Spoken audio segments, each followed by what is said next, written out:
ایک روزے کا فدیہ کیا ہے؟ فدیہ دو قسم کے لوگوں کے لیے ہے میرے بھائیوں۔ ایک وہ بندہ جو دائمی بیمار ہے، اس کے تندرست ہونے کی کوئی امید نہیں، اور اس کو مسلسل دن میں 3-4 مرتبہ دوائی کھانی پڑتی ہے۔ ڈاکٹروں نے کہا ساری زندگی ایسے ہی ہونا پڑے گا، آپ دوائی کے بغیر چارہ نہیں ہے اس کے لیے۔ یہ بندہ روزہ چھوڑ سکتا ہے، دائمی بیمار، اس کو اسلام نے اجازت دی ہے۔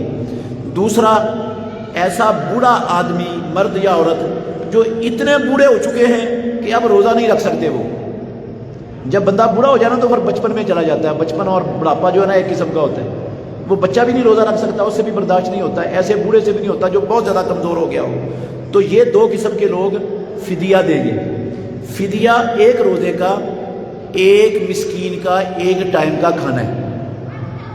ایک مسکین کو ایک ٹائم کا کھانا دے دیں، راشن دے دیں، پیسے دے دیں، جو مرضی دے دیں۔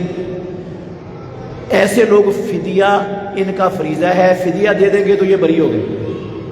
باقی جس نے فدیہ لیا جس مسکین نے، وہ اس کا روزہ رکھ لے، کپڑے پہن لے، دوائی لے لے، اپنا قرضہ اتار دے، جو مرضی کر لے، آپ کا فدیہ ادا ہو گیا۔ یہ جو تصور ہے نا بھئی میں روزے نہیں رکھ سکتا دائمی بیماری کی وجہ سے، تو میں نے روزے رکھوانے ہیں، یہ روزہ رکھوانے والا کوئی مسئلہ نہیں ہے اسلام میں۔ کوئی کسی کے روزے نہیں رکھتا، ہر بندہ اپنے روزے رکھتا ہوتا ہے۔ اس کا کام روزے رکھوانا نہیں ہے، اس کا کام کیا ہے؟ فدیہ دے دینا بس۔ روزہ اس نے اپنا ہی رکھنا ہے، مسکین نے، آپ کا نہیں رکھنا۔